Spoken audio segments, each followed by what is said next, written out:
ओम शांति। 8 दिसंबर साकार मुरली। मीठे बच्चे, बाप जो है जैसा है उसे यथार्थ पहचान कर याद करो। इसके लिए अपनी बुद्धि को विशाल बनाओ।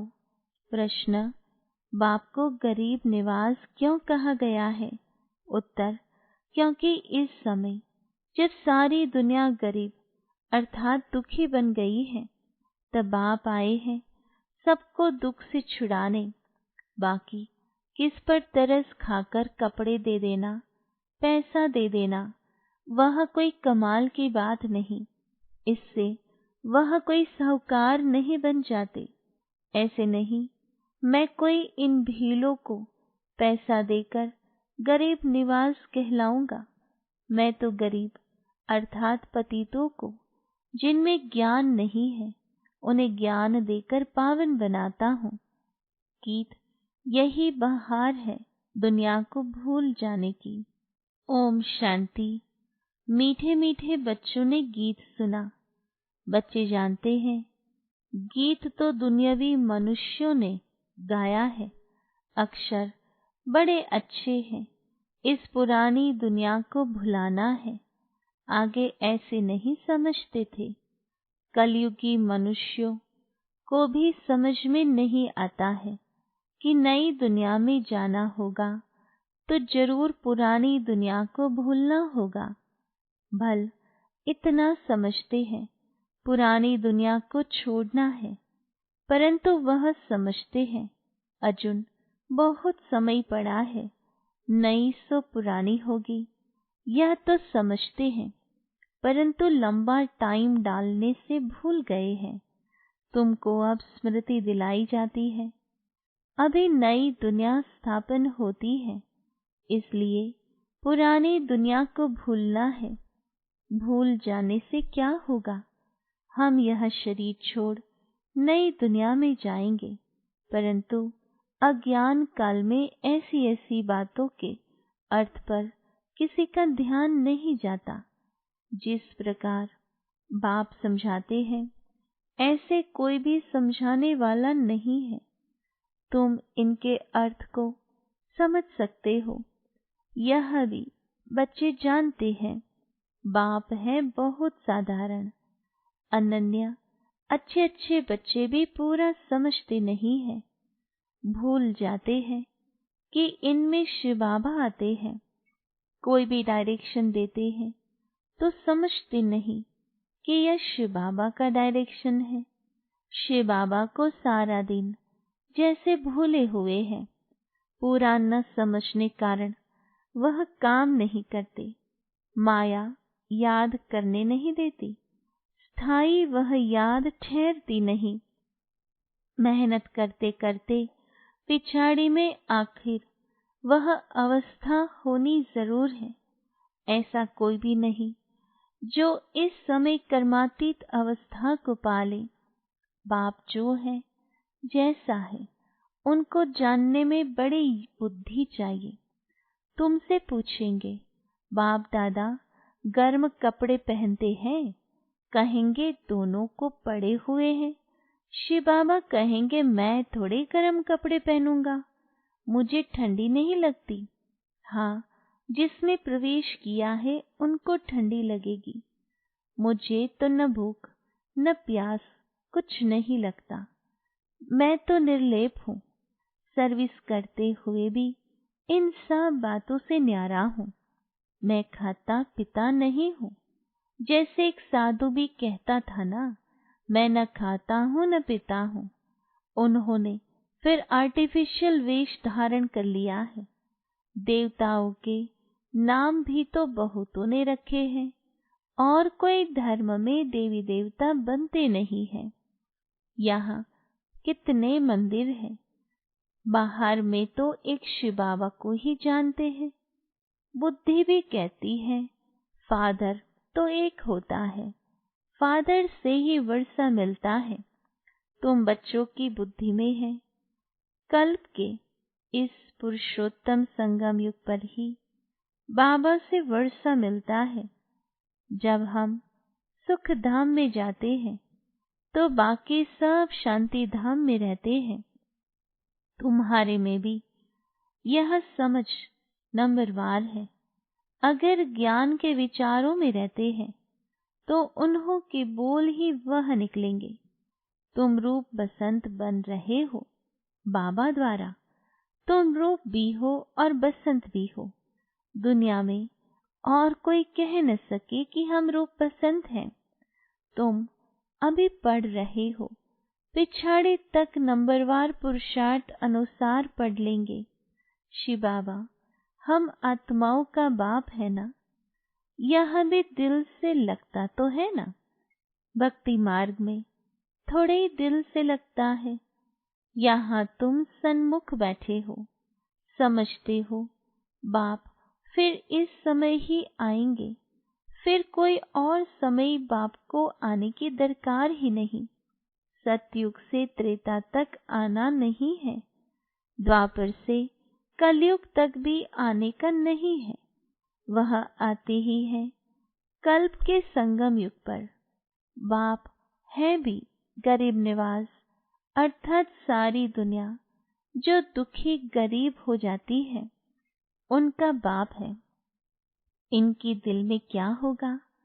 हम गरीब निवास हैं, सबका दुख अथवा गरीबी मिट जाए, वो तो सिवाय ज्ञान के कम हो न सके। बाकी कपड़ा आदि देने से कोई साहूकार तो नहीं बन जाएंगे ना? करके गरीब को देखने से दिल होगी इनको कपड़ा दे दे, क्योंकि याद पड़ता है ना मैं गरीब निवाज हूँ।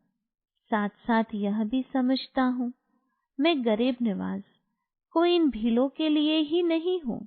मैं गरीब निवाज हूँ जो बिल्कुल ही पतित है, उन्हों को पावन बनाता हूँ। मैं हूँ ही पतित पावन।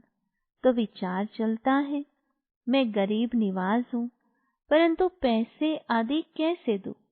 पैसे आदि देने वाले तो दुनिया में बहुत हैं, बहुत फंड्स निकालते हैं जो फिर अनाथ आश्रम में भेज देते हैं। जानते हैं अनाथ रहते हैं, अर्थात जिसको नाथ नहीं। अनाथ माना गरीब। तुम्हारा भी नाथ नहीं था, अर्थात बाप नहीं था। तुम गरीब थे, ज्ञान नहीं था। जो रूप बसंत नहीं वह गरीब अनाथ है। जो रूप बसंत है उनको सनाथ कहा जाता है। सनाथ साहूकार को, अनाथ गरीब को कहा जाता है। तुम्हारी बुद्धि में है सब गरीब है, कुछ उन्हों को दे देवे। बाप गरीब निवाज है तो कहेंगे ऐसी चीजें देवे जिससे सदा के लिए साहूकार बन जाए। बाकी ये कपड़ा आदि देना तो कॉमन बात है, उनमें हम क्यों पड़े? हम तो उनको अनाथ से सनाथ बना देवे। भल कितना भी कोई पदम पति है, परंतु वह भी सब अल्पकाल के लिए है। यह है ही अनाथों की दुनिया। भल पैसे वाले हैं, वह भी अल्पकाल के लिए। वहाँ है सदैव सनाथ, वहाँ ऐसे कर्म नहीं कुटते। यहाँ कितने गरीब हैं, जिसको धन है उन्हों को तो अपना नशा चढ़ा रहता है। हम स्वर्ग में हैं, परंतु है नहीं। यह तुम जानते हो। इस समय कोई भी मनुष्य सनाथ नहीं है, सब अनाथ है। यह पैसे आदि तो सब मिट्टी में मिल जाने वाले हैं। मनुष्य समझते हैं हमारे पास इतना धन है जो पुत्र पौत्रे खाते रहेंगे, परंपरा चलता रहेगा, परंतु ऐसे चलना नहीं है। यह तो सब विनाश हो जाएगा। इसलिए तुमको इस सारी पुरानी दुनिया से वैराग्य है। तुम जानते हो नई दुनिया को स्वर्ग, पुरानी दुनिया को नरक कहा जाता है। हमको बाबा नई दुनिया के लिए साहूकार बना रहे हैं। यह पुरानी दुनिया तो खत्म हो जानी है। बाप कितना साहूकार बनाते हैं। यह लक्ष्मी नारायण साहूकार कैसे बने? क्या कोई साहूकार से वर्षा मिला व लड़ाई की, जैसे दूसरे राजगद्दी पाते हैं? क्या ऐसे राजगद्दी पाई व कर्मों अनुसार ये धन मिला? बाप का कर्म सिखलाना तो बिल्कुल ही न्यारा है। कर्म अकर्म विकर्म अक्षर भी क्लियर है ना? शास्त्रों में कुछ अक्षर हैं, आटे में नमक जितने रह जाते हैं, वहां इतने करोड़ मनुष्य, बाकी 9 लाख रहते हैं। 1/4% भी नहीं हुआ तो इसको कहा जाता है आटे में नमक। दुनिया सारी विनाश हो जाती है। बहुत थोड़े संगम युग में रहते हैं। कोई पहले से शरीर छोड़ जाते हैं, वह फिर रिसीव करेंगे।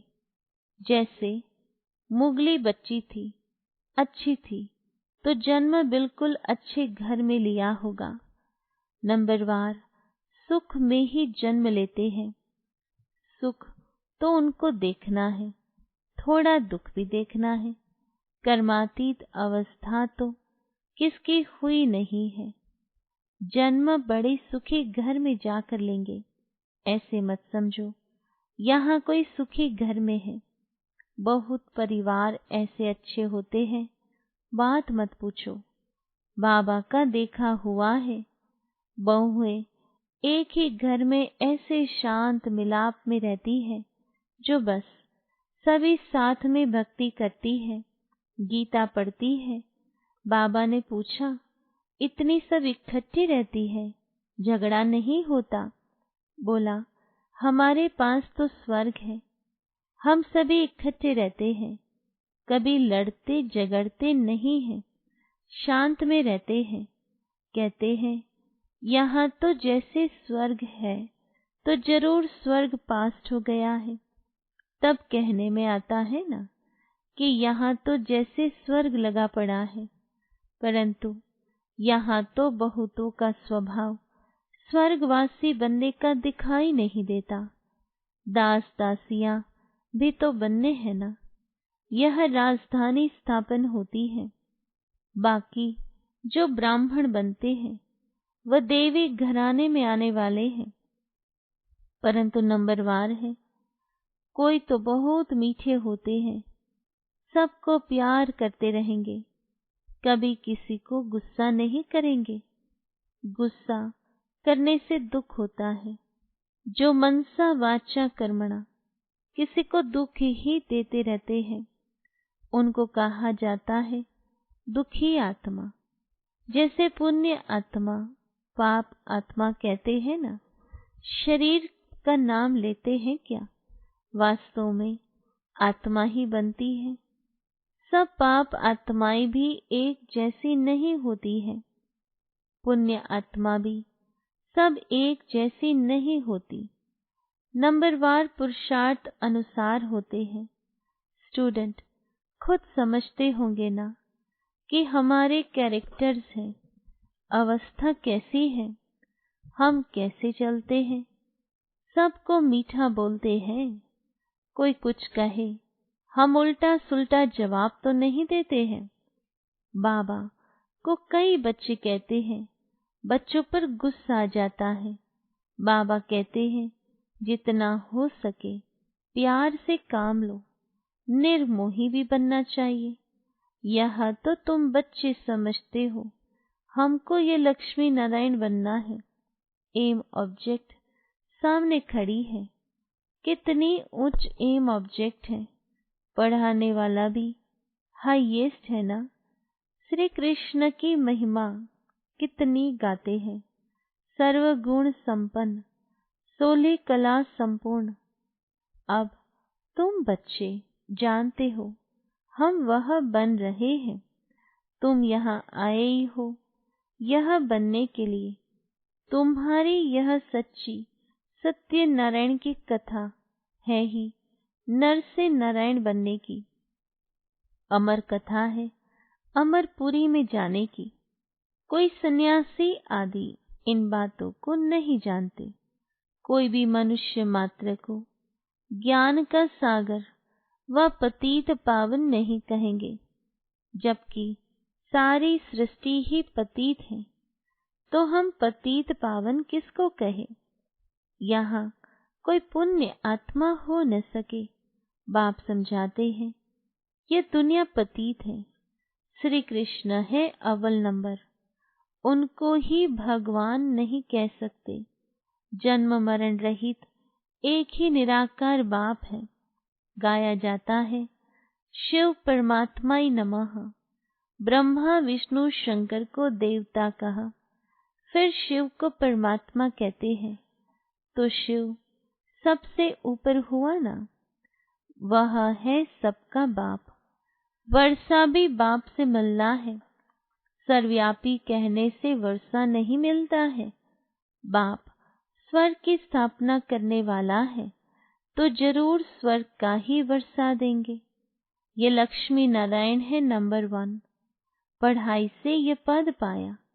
भारत का प्राचीन योग क्यों नहीं मशहूर होगा, जिससे मनुष्य विश्व का मालिक बनते हैं।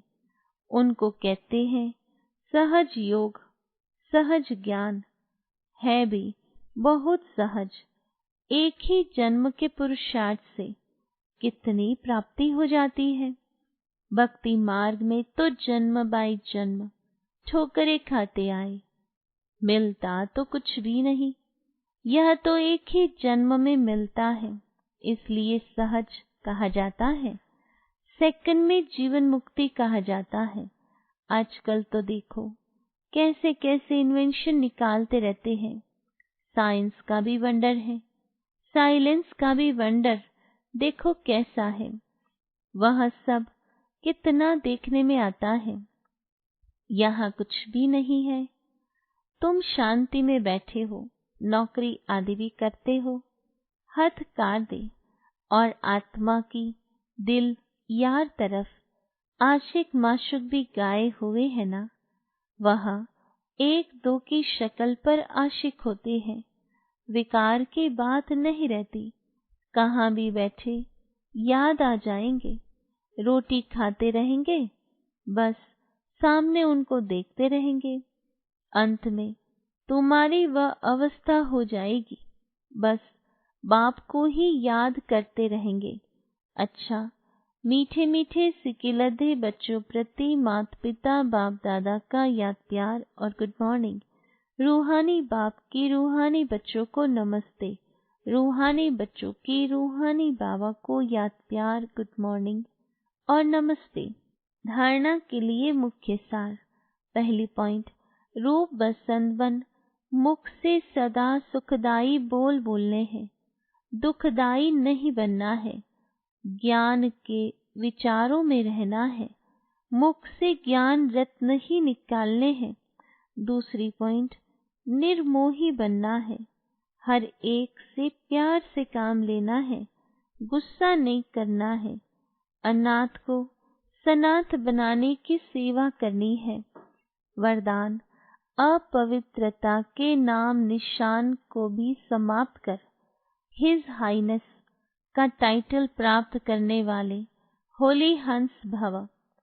विस्तार, जैसे हंस कभी भी कंकड़ नहीं चुकते, रत्न धारण करते हैं, ऐसे होली हंस किसी के अवगुण अर्थात कंकड़ को धारण नहीं करते। वे व्यर्थ और समर्थ को अलग कर व्यर्थ को छोड़ देते हैं, समर्थ को अपना लेते हैं। ऐसे होली हंस ही पवित्र शुद्ध आत्माएं हैं। उनका आहार व्यवहार सब शुद्ध होता है। जब अशुद्धि अर्थात अपवित्रता का नाम निशान भी समाप्त हो जाए, तब भविष्य में हिज होलीनेस का टाइटल प्राप्त हो। इसलिए कभी गलती से भी किसी के अवगुण धारण नहीं करना। स्लोगन, सर्ववंश त्यागी वह है जो पुराने स्वभाव संस्कार के वंश का भी त्याग करते हैं। ओम शांति।